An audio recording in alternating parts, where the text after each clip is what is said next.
গণতন্ত্রই সকল সমস্যার সমাধান উল্লেখ করে গণতন্ত্রের নিরবচ্ছিন্ন যাত্রা আজ বাধাগ্রস্ত বলে মন্তব্য করেছেন বিএনপি চেয়ারপারসন বেগম খালেদা জিয়া।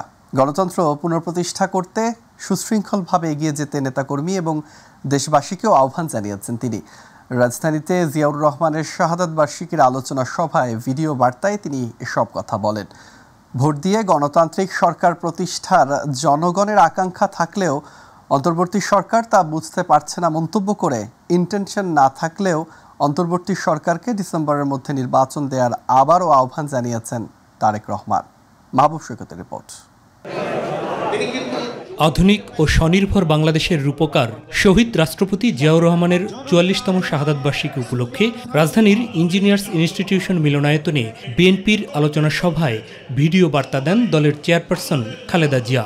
এদেশে গণতন্ত্র, স্বাধীনতা, সংবাদপত্র ও বিচার বিভাগের স্বাধীনতা, স্বনির্ভরতা ও উন্নয়ন এবং নিজস্ব জাতীয়তাবাদ সৃষ্টির অনন্য রূপকার শহীদ জিয়া। বার্তায় দেশের গণতান্ত্রিক শাসন ব্যবস্থা বাধাগ্রস্ত হচ্ছে মন্তব্য করে পুনঃপ্রতিষ্ঠারও আহ্বান জানান সাবেক এই প্রধানমন্ত্রী। গণতন্ত্র নিরবচ্ছিন্ন যাত্রা আজও বাধাগ্রস্ত হচ্ছে প্রতি পদে পদে। খুব শীঘ্রই আমরা বাংলাদেশকে গণতন্ত্রে পুনঃপ্রতিষ্ঠিত দেখতে পাব। এই লক্ষ্যে সুশৃঙ্খলভাবে এগিয়ে চলার জন্য আমি বিএনপির সকল পর্যায়ের নেতা কর্মী ও দেশবাসীর প্রতি আহ্বান জানাচ্ছি। অন্তর্বর্তী সরকার জন আকাঙ্ক্ষা বুঝতে পারছে না বলে লন্ডন থেকে ভার্চুয়াল মাধ্যমে যুক্ত হয়ে মন্তব্য করেন বিএনপির ভারপ্রাপ্ত চেয়ারম্যান। সত্যিকার অর্থেই রাষ্ট্র এবং সরকার পরিচালনায় জনগণের স্বার্থ, জনগণের আকাঙ্ক্ষাকে প্রাধান্য দেওয়াই কিন্তু জরুরি। কোনো সরকার কিংবা সরকার প্রধানের নিজেদের চিন্তা জনগণের উপরে চাপিয়ে দেওয়ার প্রবণতা থেকেই কিন্তু শাসন প্রশাসনে মন মগজে স্বৈরাচারের বীজ রোপিত হয়। বিভিন্ন কারণে নির্বাচন নিয়ে অনিশ্চয়তা তৈরি হচ্ছে বলে মন্তব্য করেন তিনি।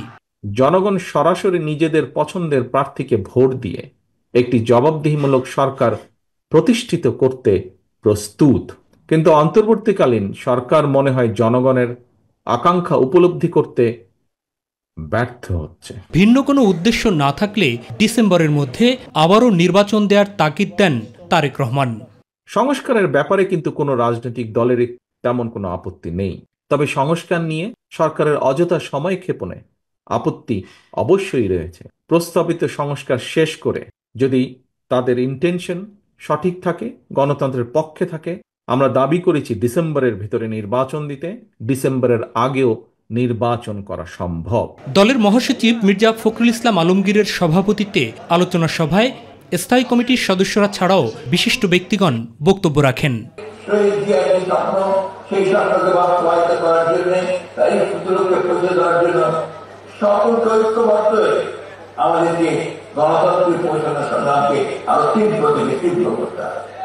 মাহবুব সৈকত, মাই টিভি, ঢাকা। বাংলাদেশে সুষ্ঠু, নিরপেক্ষ ও বিশ্বাসযোগ্য নির্বাচনের প্রস্তুতি নিচ্ছে সরকার। সকালে জাপানের টোকিওতে অনুষ্ঠিত ৩০তম নিক্কেই ফোরামে এই কথা জানান অন্তর্বর্তীকালীন সরকারের প্রধান উপদেষ্টা doctor Mohammad Yunus. Future of Asia সম্মেলনের উদ্বোধনী বক্তব্যে তিনি বলেন, নির্ভেজাল উপায়ে গণতান্ত্রিক ক্ষমতা হস্তান্তরের উপরই গুরুত্ব আরোপ করা হচ্ছে। অভিন্ন চ্যালেঞ্জ মোকাবেলায় এশিয়ার দেশগুলোকে একসঙ্গে কাজ করার আহ্বান জানান তিনি। আতিকুর রহমান তিতাসের রিপোর্ট।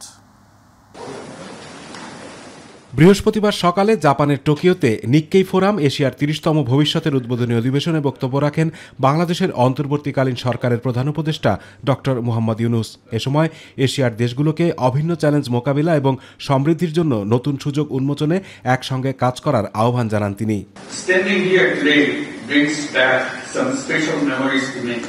প্রধান উপদেষ্টা বলেন, এশিয়ার দেশগুলো অভিন্ন চ্যালেঞ্জ মোকাবিলা এবং সমৃদ্ধির জন্য নতুন সুযোগ উন্মোচন আরও ঘনিষ্ঠভাবে একসঙ্গে কাজ করতে পারে। একটি অভিন্ন ভবিষ্যৎ এবং অভিন্ন সমৃদ্ধির দিকে একটি স্পষ্ট পথ তৈরি করতে হবে।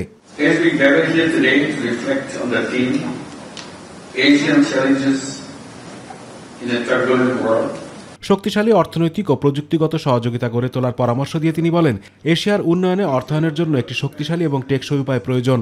বাণিজ্যের দিক থেকে এশিয়া এখনও সবচেয়ে কম সংযুক্ত অঞ্চলগুলোর মধ্যে একটি। Asia is still one of the least connected regions in terms of trade. This lack of integration holds back investment and business opportunities. We must act now to improve trade partnerships across the region. Future of Asia সম্মেলনে doctor Yunus বলেন, বাংলাদেশে সুষ্ঠু, নিরপেক্ষ ও বিশ্বাসযোগ্য নির্বাচনের প্রস্তুতি নিচ্ছে সরকার। অনুষ্ঠানে জুলাই-আগস্ট গণ-অভ্যুত্থানের কথাও তুলে ধরেন তিনি।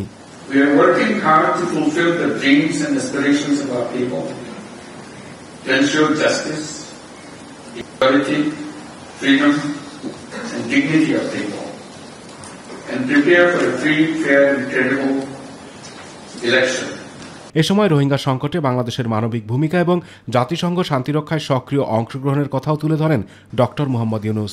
In our neighboring country, Myanmar, civil war has taken brutal turn, and the recent earthquake has pushed an already deep humanitarian crisis into a greater darkness. এর আগে টোকিওর ইম্পেরিয়াল হোটেলে নিক্কেই ইনকর্পোরেটেডের প্রেসিডেন্ট ও সিইও সুতসিয়োশি হাসেবে প্রধান উপদেষ্টার সঙ্গে সৌজন্য সাক্ষাৎ করেন। এ সময় ডক্টর ইউনূস বলেন, জাপান ও বাংলাদেশের মধ্যে বহু খাতে সহযোগিতার সুযোগ রয়েছে, যা তিনি আরও এগিয়ে নিতে চান। আতিকুর রহমান তিতাস, মাই টিভি। নির্বাচন না পিছিয়েও নির্ধারিত সময়ের মধ্যেই বিচার ও সংস্কার বাস্তবায়ন করা সম্ভব, তবে সরকার ধীর গতিতে কাজ করছে বলে মন্তব্য করেছেন জাতীয় নাগরিক পার্টির আহ্বায়ক নাহিদ ইসলাম। বিকেলে রাজধানীর মোহাম্মদপুর সূচনা কমিউনিটি সেন্টারে শহীদ পরিবারের সাথে সাক্ষাৎ অনুষ্ঠানে তিনি সব কথা বলেন। সরকারকে নানা পক্ষ বাধা প্রদান করছে উল্লেখ করে এনসিপির এই শীর্ষ নেতা বলেন, সংস্কার ও বিচার প্রক্রিয়ায় যারা বাধা দেওয়ার চেষ্টা করবে তাদের বিরুদ্ধে প্রতিরোধ গড়ে তোলা হবে।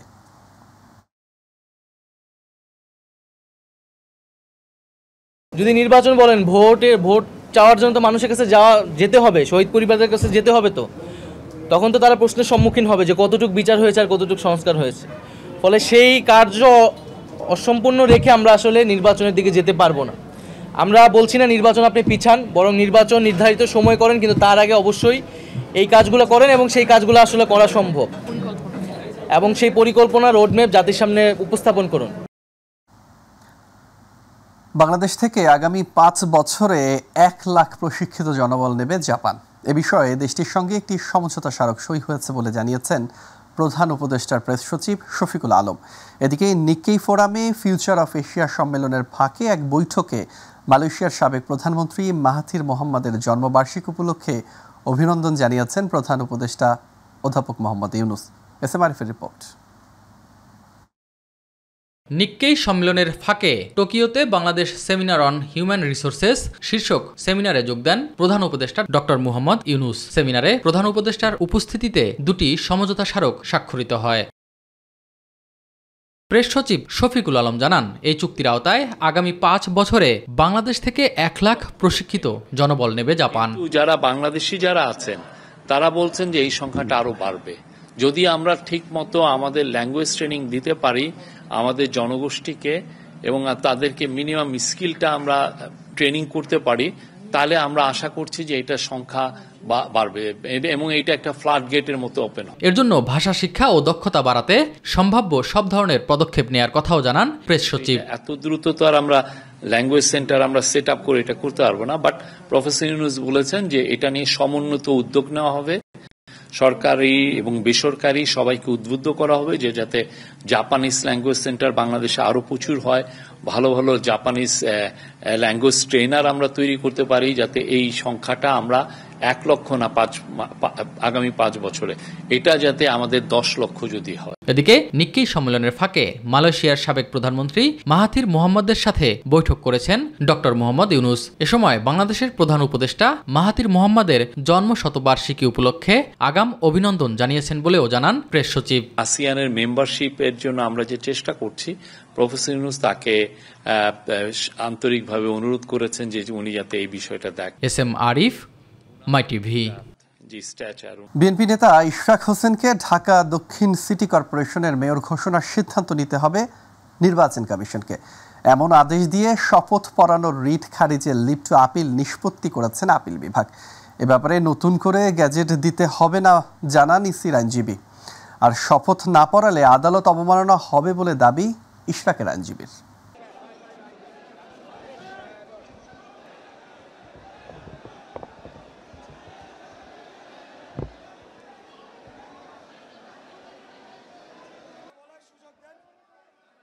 তারা যদি অনতি বিলম্বে আমার শপথ গ্রহণ অনুষ্ঠান সম্পন্ন করার জন্য পদক্ষেপ নেয়, তাহলে এটাই প্রতীয়মান হবে যে বাংলাদেশের সর্বোচ্চ আদালত এবং আপিল বিভাগের প্রতি তারা আদালত অবমাননার সামিল হচ্ছেন।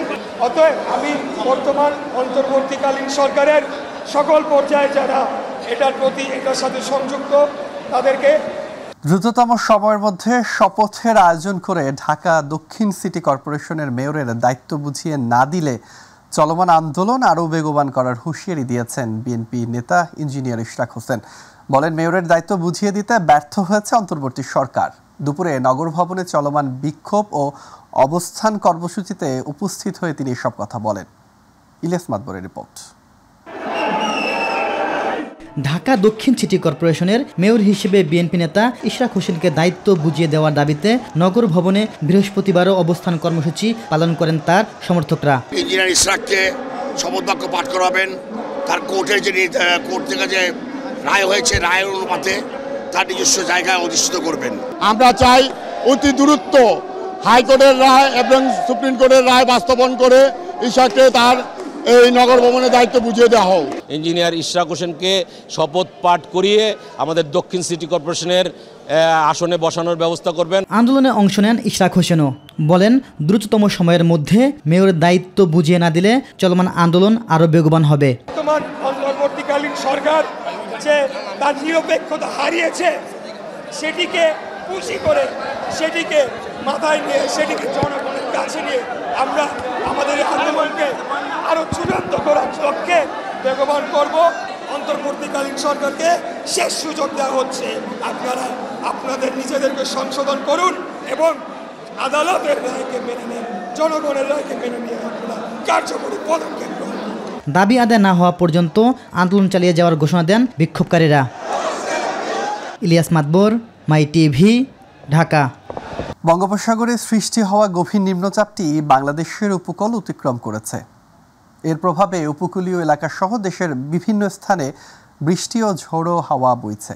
আবহাওয়া অধিদপ্তর বলছে, বেলা 3:30টার দিকেই নিম্নচাপটি বাংলাদেশের উপকূল অতিক্রম শুরু করে। এর প্রভাবে দেশের অন্তত 14 জেলায় 2 থেকে 4 ফুট উচ্চতার জলোচ্ছ্বাস হতে পারে। এছাড়া আগামী 48 ঘন্টা সারা দেশে ভারী বৃষ্টিপাত হবে বলে জানিয়েছে আবহাওয়া অধিদপ্তর। ভূমিধসেরও আশঙ্কা রয়েছে পাহাড়ি এলাকায়। আফজাল হোসেনের রিপোর্ট। বঙ্গোপসাগরে সৃষ্ট নিম্নচাপটি আরও শক্তিশালী হয়ে গভীর নিম্নচাপে পরিণত হয়েছে। বিকেল থেকে এটি উপকূল অতিক্রম করতে শুরু করে। এর প্রভাবে উপকূলীয় জেলাগুলোতে দুপুর থেকে ঝড়ো হাওয়া বইছে, ফলে বন্ধ হয়ে যায় নৌ চলাচল। গভীর নিম্নচাপ কেন্দ্রের 48 কিলোমিটারের মধ্যে বাতাসের একটানা সর্বোচ্চ গতিবেগ ঘন্টায় 50 কিলোমিটার, যা দমকা অথবা ঝড়ো হাওয়ার আকারে 60 কিলোমিটার পর্যন্ত বৃদ্ধি পায়। ফলে সাগর উত্তাল রয়েছে। গভীর নিম্নচাপের প্রভাবে সারা দেশে আগামী 48 ঘন্টায় ভারী বৃষ্টি হবে। এছাড়া পার্বত্য অঞ্চলে ভূমিধসের আশঙ্কাও রয়েছে। ভারী বৃষ্টির প্রবণতা 48 ঘন্টা দেখছি, অর্থাৎ আগামীকালকে সারাদিন কম বেশি বৃষ্টি থাকবে। তা আগামীকালকের পরে অর্থাৎ 31 তারিখ থেকে হয়তো দেশের পশ্চিমাঞ্চলে বৃষ্টিপাতের প্রবণতা কিছুটা কমতে পারে। তবে পূর্বাঞ্চল অর্থাৎ সিলেট বিভাগ, চট্টগ্রাম বিভাগ, ঢাকা বিভাগের পূর্ব দিকে এই অঞ্চলগুলোতে বৃষ্টিপাতের প্রবণতা থাকবে। চট্টগ্রাম, কক্সবাজার, মোংলা ও পায়রা সমুদ্র বন্দর সমূহকে 3 নম্বর স্থানীয় সতর্ক সংকেত দেখিয়ে যেতে বলা হয়েছে। গভীর নিম্নচাপ কেন্দ্রের নিকটবর্তী এলাকায় সাগর উত্তাল রয়েছে। চট্টগ্রাম, কক্সবাজার, মোংলা ও পায়রা সমুদ্র বন্দর সমূহকে 3 নম্বর স্থানীয় সতর্ক সংকেত দেখিয়ে যেতে বলা হয়েছে। উত্তর বঙ্গোপসাগরে অবস্থান ছাড়া মাছ ধরা নৌকা ট্রলার সমূহকে পরবর্তী নির্দেশ না দেওয়া পর্যন্ত নিরাপদ আশ্রয়ে থাকতে বলা হয়েছে। গভীর নিম্নচাপটি উপকূল অতিক্রম করলেও এর প্রভাবে দেশের বিভিন্ন জেলায় হতে পারে ভারী বৃষ্টিপাত। আফজাল হোসেন, মাই টিভি, ঢাকা। দর্শক, রাজধানীর বৃষ্টি ও জলাবদ্ধতা পরিস্থিতি জানাতে যুক্ত হচ্ছেন আমাদের সহকর্মী আফজাল হোসেন। আফজাল, রাজধানীর বৃষ্টি ও জলাবদ্ধতার সর্বশেষ পরিস্থিতি আমাদেরকে জানান।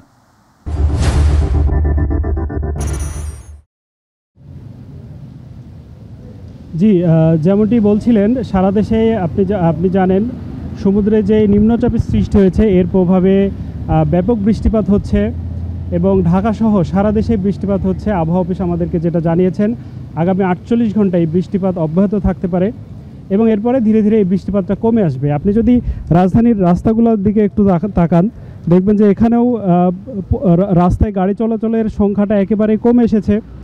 এখানে অন্যান্য দিনের মতো যে রিক্সা, মোটরসাইকেল, সাইকেল সহ ছোট ছোট যে যানবাহনগুলো চলে, আজকে এগুলোর উপস্থিতি একেবারেই নেই।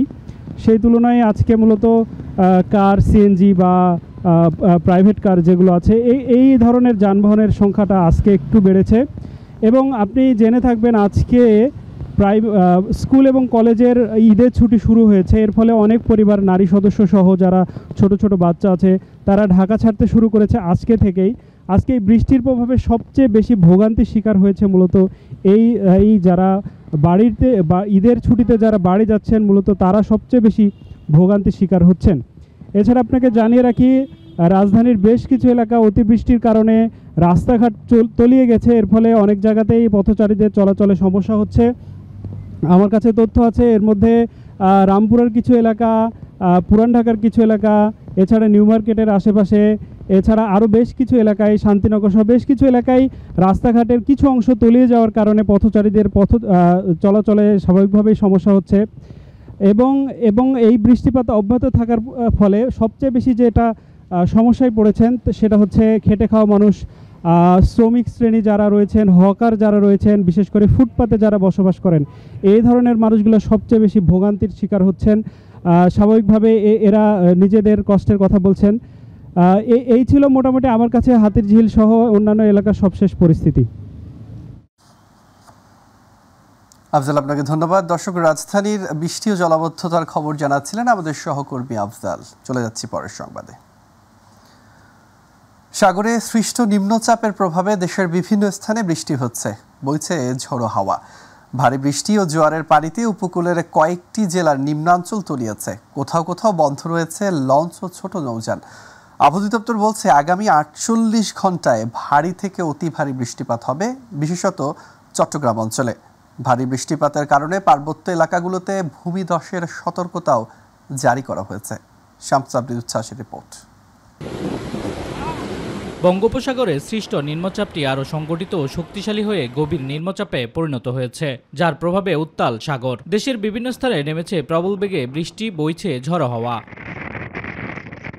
উপকূলীয় জেলা বরগুনা, ঝালকাঠি, পটুয়াখালী, ভোলাসহ কয়েকটি জেলায় ভারী বৃষ্টিপাত ও জোয়ারের পানিতে তলিয়ে গেছে নিম্নাঞ্চল। এতে ভোগান্তিতে স্থানীয়রা। ভারী বর্ষণ ও জোয়ারের পানিতে প্লাবিত হয়েছে বরগুনার উপকূলীয় অঞ্চল। বরগুনা সদর, পাথরঘাটা, আমতলী ও তালতলী উপজেলার বিভিন্ন এলাকার বেড়িবাঁধের বাইরের অংশ প্লাবিত হয়। এ সময় বরগুনার আমতলী, পুরাকাটা ও বরৈতলা, বাইনচরকি, ফেরিঘাটের গ্যাংওয়ে তলিয়ে যায়। নিম্নচাপের প্রভাবে ভোলার মেঘনা ও তেঁতুলিয়ায় পানি স্বাভাবিকের চেয়ে 9 সেন্টিমিটার বেড়েছে। উত্তাল হয়ে উঠেছে নদীর পানি। গতরাত থেকেই ভোলায় বৃষ্টি হচ্ছে, ফলে বৈরী আবহাওয়ার কারণে ভোলার সব রুটে লঞ্চ ও ফেরি চলাচল বন্ধ রয়েছে। এছাড়াও অন্যান্য জেলার নৌ রুটে বন্ধ রয়েছে লঞ্চ ও ফেরি চলাচল। নিম্নচাপের প্রভাবে কক্সবাজারে সাগর উত্তাল হয়ে উঠেছে। জোয়ারের পানি উচ্চতার স্বাভাবিকের চেয়ে 3 থেকে 4 ফুট বৃদ্ধি পেয়ে কূলে আঘাত আনছে। সকাল থেকে কক্সবাজার শহরে থেমে থেমে বৃষ্টি হচ্ছে। কক্সবাজার উপকূলে 3 নম্বর স্থায়ী সতর্ক সংকেত দেখাতে বলা হয়েছে। এদিকে বৈরী আবহাওয়ায় উত্তাল সাগর উপভোগ করছে কক্সবাজারে আগত পর্যটকরা। ভারী বৃষ্টিপাতে পার্বত্য অঞ্চলে শঙ্কা রয়েছে পাহাড় ধসেরও। স্থানীয় প্রশাসনের পক্ষ থেকে সতর্ক করা হচ্ছে ঝুঁকিপূর্ণভাবে বসবাসকারীদের। শামস তাবরিজ উচ্ছ্বাস, মাই টিভি নিউজ ডেস্ক। সেনাবাহিনী প্রধান জেনারেল ওয়াকারুজ্জামান বলেছেন, শান্তি রক্ষায় বাংলাদেশের অবদান আন্তর্জাতিক স্বীকৃতি অর্জন করেছে। জাতিসংঘ মিশনে ধারাবাহিক অংশগ্রহণের মাধ্যমে বিশ্ব শান্তি বজায় রাখতে বাংলাদেশ দৃঢ়ভাবে প্রতিশ্রুতিবদ্ধ। আন্তর্জাতিক জাতিসংঘ শান্তিরক্ষী দিবস 2025 উপলক্ষে ঢাকায় বাংলাদেশ চীন মৈত্রী সম্মেলন কেন্দ্রে আয়োজিত এক অনুষ্ঠানে তিনি এসব কথা বলেন। তিনি বিভিন্ন শান্তিরক্ষা মিশনে গিয়ে প্রাণ হারানো 168 জন বীর সৈনিক ও পুলিশ সদস্যদের শ্রদ্ধা ভরে স্মরণ করেন। বিস্তারিত শিমুল খানের রিপোর্টে। জাতিসংঘ মিশনে আহত শান্তিরক্ষীদের সংবর্ধনা এবং জাতিসংঘ শান্তিরক্ষা কার্যক্রমের উপর বাংলাদেশ চীন মৈত্রী সম্মেলন কেন্দ্রে বিশেষ এই অনুষ্ঠানের আয়োজন করা হয়। অনুষ্ঠানে দেওয়া বক্তব্যে সেনাবাহিনী প্রধান জেনারেল ওয়াকারুজ্জামান বলেছেন, জাতিসংঘের শান্তিরক্ষা মিশনে বাংলাদেশের শান্তিরক্ষীরা সব চ্যালেঞ্জ মোকাবেলায় সর্বদা প্রস্তুত। আপনারা জেনে আনন্দিত হবেন যে সম্প্রতি আমাদের একটি হেলিকপ্টার কন্টিনজেন্ট অন রোলে কঙ্গো মিশনে মোতায়েন রয়েছে। এছাড়াও সম্প্রতি পেরুভিয়ান আর্মিকে আমরা নিজেদের প্রযুক্তিতে তৈরিকৃত বিস্ফোরক নিষ্ক্রিয়কারী যান অনুদান হিসাবে হস্তান্তর করেছি। শান্তিরক্ষী দিবসের অনুষ্ঠানে ওয়াকারুজ্জামান বলেন, বাংলাদেশি শান্তিরক্ষীরা নিজের জীবনের ঝুঁকি নিয়ে উন্নত প্রশিক্ষণ, নৈতিক মূল্যবোধ, দক্ষতা এবং নিরপেক্ষতার প্রমাণ রেখে সব চ্যালেঞ্জ মোকাবেলায় সর্বদা প্রস্তুত। আমাদের শান্তিরক্ষীগণ নিজের জীবনের ঝুঁকি নিয়ে উন্নত প্রশিক্ষণ, নৈতিক মূল্যবোধ, দক্ষতা এবং নিরপেক্ষতার প্রমাণ রেখে সকল চ্যালেঞ্জ মোকাবেলায় সর্বদা প্রস্তুত। 1988 সাল থেকে বাংলাদেশ বিশ্ব শান্তি রক্ষায় কাজ করে আসছে। বর্তমানে বিশ্বের 9টি দেশে 5818 জন শান্তিরক্ষী কাজ করছেন। শিমুল খান, মাই টিভি, ঢাকা। বর্তমান সরকার পৃথকীকরণের নীতি পালন করছে মন্তব্য করে জাতীয় পার্টির চেয়ারম্যান জি.এম. কাদের বলেছেন, দেশের বৃহৎ অংশকে সমস্ত রাজনৈতিক অধিকার থেকে বঞ্চিত সহ কোণঠাসা করে রাখতে কালা কানুন তৈরি সহ নানা ধরনের কার্যক্রম করছে সরকার। বিকেলে রংপুর নগরীর নিউ সেনপাড়স্থ স্কাইভিউ বাসভবনে তিনি সাংবাদিকদের এসব কথা বলেন। বর্তমান সরকারের নির্বাচন দেওয়ার ইচ্ছা ও ক্ষমতা নেই উল্লেখ করে তিনি বলেন, সরকার নিজস্ব দল তৈরি করে নির্বাচন দিলে ভোটের মাঠ সমতল থাকবে না।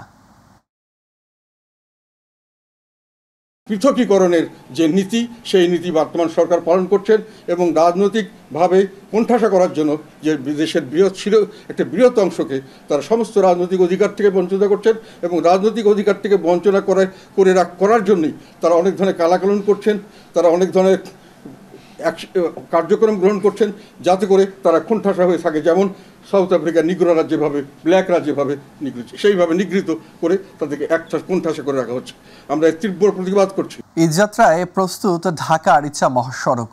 নিরাপদ ও নির্বিঘ্ন ঈদযাত্রায় সড়ক সংস্কারের কাজও শেষ। তবে নিরাপদ ঈদযাত্রায় বাধ সাধতে পারে অবৈধ 3 চাকার যানবাহন। মহাসড়কে 3 চাকার যানবাহন চলাচলে যানজট ও দুর্ঘটনার আশঙ্কায় চিন্তিত যানবাহনের চালকেরাও। প্রতিনিধি আজিজুল হাকিমের রিপোর্ট জানাচ্ছেন আতিকুর রহমান তিতাস। সড়কপথে দক্ষিণ পশ্চিমাঞ্চলের 21 জেলার মানুষের যাতায়াতের সহজ মাধ্যম ঢাকা আরিচা মহাসড়ক। তবে সারা বছর অন্যান্য সময়ে যানবাহন কম থাকলেও ঈদে যানবাহনের চাপ বেড়ে যায় কয়েক গুণ। তাই তো ঈদের আগে সড়ক বিভাগের পক্ষ থেকে গুরুত্বপূর্ণ সড়কের খানাখন্দ সংস্কার করা হয়। তবে সড়কে কোনো ভোগান্তি না থাকলেও অবৈধ 3 চাকার যানবাহন নিয়ে চিন্তিত বাস চালকরা। দুনিয়ার প্রবলেম এই 3 চাকা গাড়িগুলো, মোটর বাইকে যেগুলো এগুলো সব হরাই দরকার।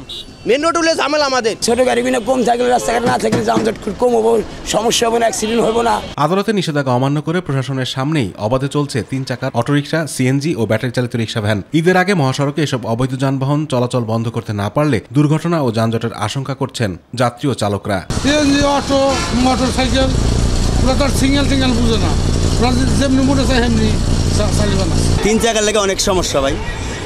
রাস্তার এপার থেকে ওপারে মনে করেন তারা যে গাড়িটার সামনে দিয়ে জায়গা ফাত করে ঘুরায় দেয়, পিক আপ টান দেয়, ঠিক আছে, ওরা তো দেখা না, এই গাড়ি বেরিয়ে করবো না, যদি ওকে উপরে উঠে ওই মারবো, যাত্রীও মারবো, আর আমার গাড়িটাও শেষ করবো। ঈদে ঘরমুখ মানুষের নিরাপদ ও নির্বিঘ্ন ঈদযাত্রায় দ্রুত সড়ক সংস্কারের আশ্বাস দিলেন সড়ক বিভাগের এই কর্মকর্তা। আসন্ন ঈদুল আজহায় ঈদের ঘরমুখ মানুষের যাতায়াতের জন্য আমাদের ঢাকা আরিচা মহাসড়ক সম্পূর্ণরূপে প্রস্তুত রয়েছে। দক্ষিণাঞ্চলের মানুষের জন্য আমরা এই সড়কে যে সমস্ত সংস্কার কার্যক্রম পরিচালনা করা দরকার ইতিমধ্যে সম্পন্ন করে ফেলেছি। বাদবাকি যে সংস্কার কার্যক্রম চলমান রয়েছে সেগুলো আমরা আশা করি ঈদের 7 দিন আগে শেষ করতে পারব। আতিকুর রহমান তিতাস, মাই টিভি।